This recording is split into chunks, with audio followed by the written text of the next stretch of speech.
Oh my God. What? My M1 MacBook Air just doesn't cut it anymore. Really? I mean, I guess that makes sense. You only got like 256 gigabytes on that thing, right? Were you thinking of getting like a new MacBook Air?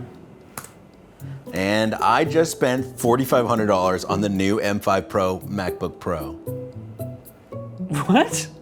An M5 Pro MacBook Pro? You don't need to get an M5 Pro. That's ridiculous. You'd be perfectly fine. 14 inches, space black, upgraded CPU and GPU, 40 gigs of RAM, 1 terabyte storage. It's everything I've ever dreamed of. Definitely an upgrade from your MacBook Air, but why? That's a huge business expense, no? There are lots of reasons, like upgraded AI performance. Oh my God.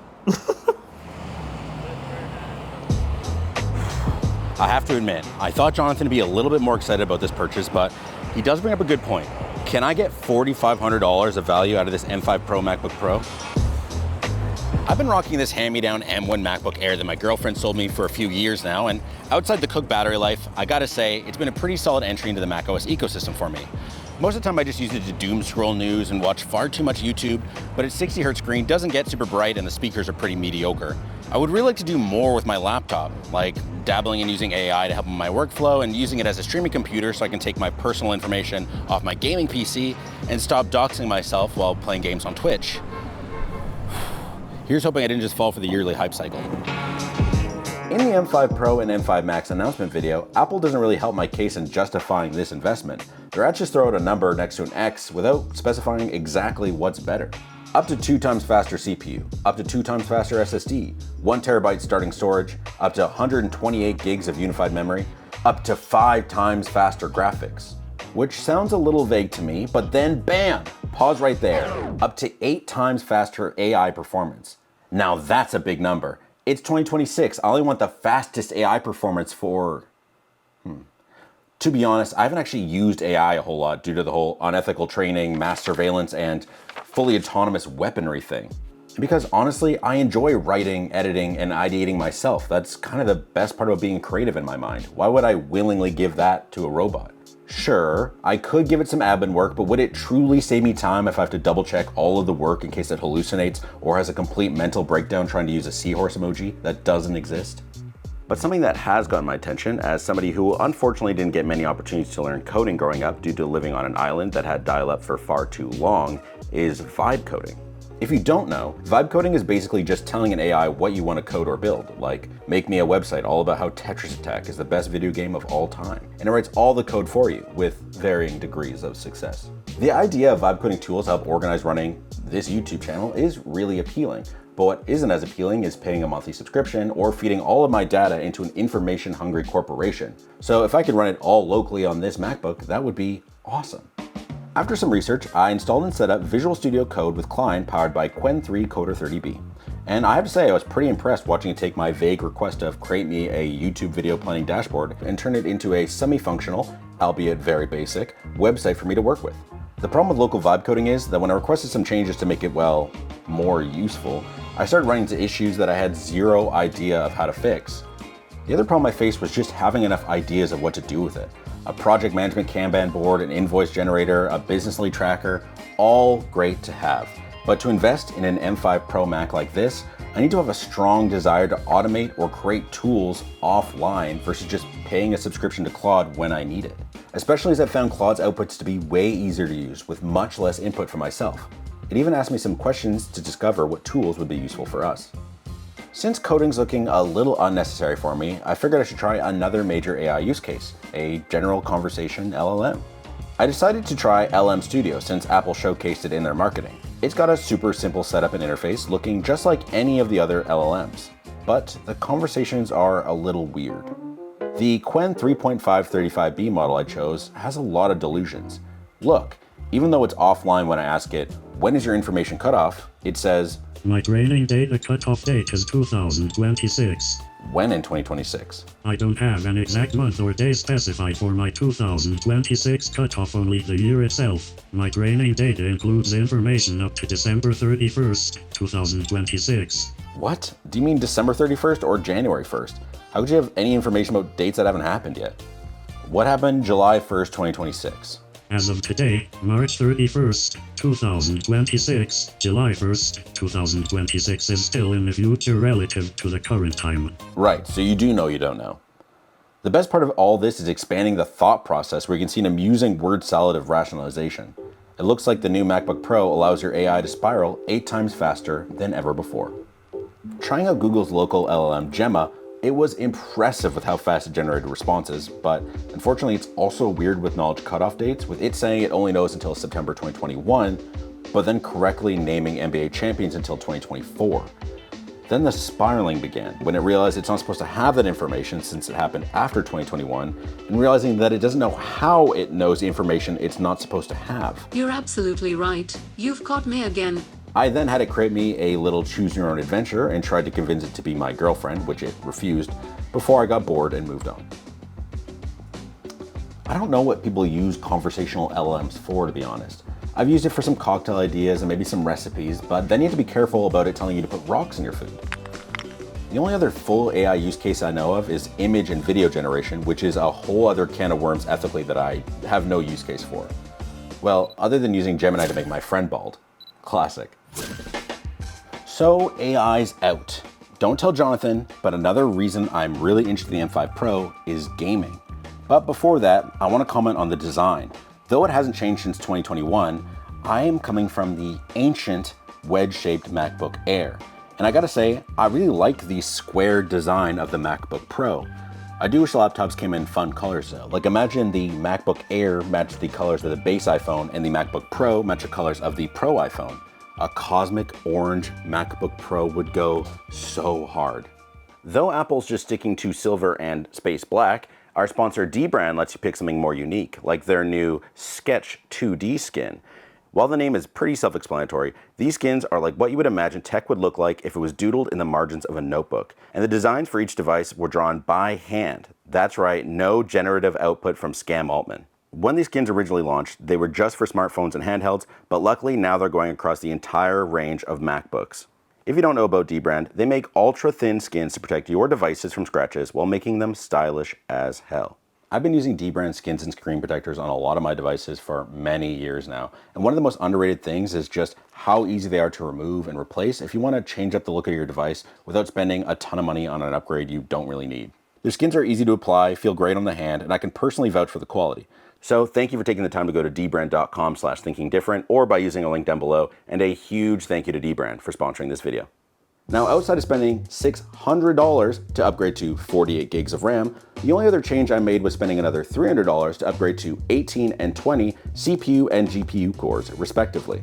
I did think about getting the nano textured glass screen and 2 terabytes of storage, but I was a bit worried about the sharpness and vibrancy reduction that some say comes with a glare-free display, and I figured I could probably get away with 1 terabyte storage because I'm coming from a 256 gig laptop, and I have a Ugreen NAS that has plenty of storage and should be fast enough to transfer back and forth via Ethernet or the MacBook Pro's new Wi-Fi 7 support. Now, I'm something of a gamer, don't tell anybody, but I hate how loud and noisy my PC is. So with macOS supporting so many major releases like Cyberpunk 2077, Assassin's Creed Shadows, and my newest obsession, Crimson Desert, I was really keen on seeing if a MacBook Pro could become my primary streaming and gaming device. And after using it for a bit, I gotta say, the results are a little mixed. Streaming from the MacBook was rock solid with nothing in the way of bitrate drops, and setting up OBS on Mac was relatively painless. But running Crimson Desert itself was a bit harder. Even with max graphic settings, the game only looks okay. I don't know if it's just Metal Effects not being as good as AMD and Nvidia's offerings, but I spent legitimately about 10 minutes on stream messing with settings trying to make the game not look like a flickering, blurry mess. With or without ray tracing, upscaling, frame gen, I just couldn't get things looking right while maintaining a performance standard of a solid 60 FPS. Look at the flickering on that wall there. But the most beautiful thing about video games is that once you're immersed, who cares about graphical fidelity? You're just playing an awesome game on a surprisingly quiet computer. Now, enjoying games is great, but I don't want to excuse gameplay.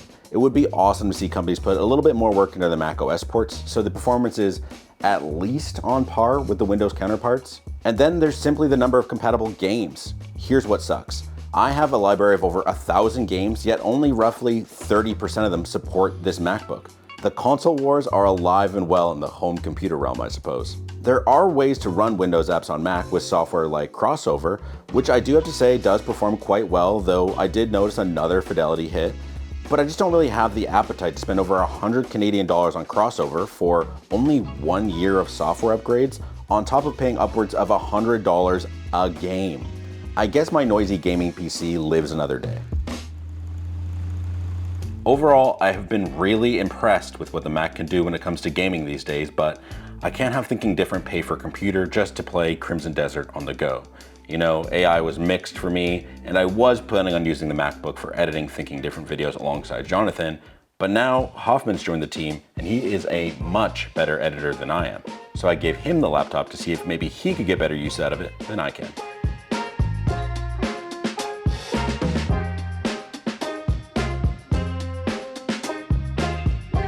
Hello, Hoffmann. I hope you have been absolutely loving the new MacBook. What's your initial thoughts, man? It's really good, dude. I'm kind of shocked that I didn't get it earlier. I have a 13-inch M4 MacBook Air, and I got it just to do light tasks, documentations, maybe some light editing, some photo editing. Is that your main editing device, or do you edit on your PC? I edit on my PC. I do my professional work on my PC. What was the editing difference for you going from the PC to this? Is this better? I mean, a full big PC, it might, you know, is it a huge difference for you? I don't hear the fan anymore, that's one thing. Because of how powerful the M5 Pro is already, I could do AI things without really thinking, you know, too much about it. I could just do it and see how it goes. Whereas before, my PC is not as powerful, so it takes a bit of time for AI things to go, you know, working and see the final result. Whereas with the MacBook Pro, I could kind of see it in a short amount of time and make my decision pretty quickly and have other creative ways of doing things because I get more chances and time to try things now. Yeah, that's pretty sweet. I'm jealous. AI just tried to gaslight me about the date, so that's pretty sweet. It is neat. It's like having a second helper, I would say. Like having a second pair of eyes doing some masking for you. Yeah, what do you think about the screen? Have you edited on the actual screen itself? The screen is so nice. SDR, HDR, it's so bright, man. I would be in the kitchen on battery and I'm like, what is that sun shining at me? And that's the screen shining at me. Yeah, I can notice a little bit of blooming when I'm watching like some of those subtitles, and that's really be like, it's mini LED, but it is very nice, especially coming from an Air. You know, I understand that screen, it's a huge upgrade. It is but what a do you huge think? upgrade. You know, do you think we can make a case to Jonathan? You know, this was a big business expense. We're trying to make the most of it. Do you think that this is something we should keep and use as our main editing device? Oh yeah, definitely. We should keep that for sure. Having a professional laptop like this in such a small form factor is really helpful with the workflow. I could, you know, render videos while I'm holding a laptop walking around instead of just having to be at my workstation all the time. And the battery life on the Mac, man, it's so good. I would be editing and then the battery status bar is still kind of at the same place after like half an hour. And the speakers are really good too. Yeah, I'm glad to hear you love it, man. I better head out. My battery's about to die. Just, you know, keep it, use it as your main device. I'll bring the box next time I see you. Sounds good, man. I'm glad to hear that Hoffmann liked the laptop, but now I'm back to this little guy. You know, I really liked the M5 Pro MacBook Pro. It was great to be able to use local AI and the gaming performance was great, but what I'm really gonna miss is the 120 Hertz mini LED screen, the great speakers, and the amazing battery life. Here, close your eyes and picture this with me. The MacBook Air Plus, 14 inches, because 13 inches is too small and 15 is too big. I know it sounds like a small difference, but it's not. Alpine green color like the iPhone 13 Pro, 6 hi-fi speaker setup, a 90 Hertz glossy OLED screen, 16 gigs of RAM with 1 terabyte storage, and MagSafe with a Thunderbolt 5 port on both sides of the laptop. Beautiful, right? I know I can save about $1,000 on a base M5 MacBook Pro, but even that seems a little bit overkill for what I'm gonna do with it. I think what I'm gonna do is keep an eye on Apple's Refurbish store and Facebook Marketplace on a M4 or M3 MacBook Pro because, if we're being honest, those are plenty fast enough. Well, I'm sorry to hear that the MacBook Pro didn't work out for you. Now, what about a MacBook Neo? I could make a custom one if you want. What do you mean custom? Here, I'll show you. Jonathan, you're a genius.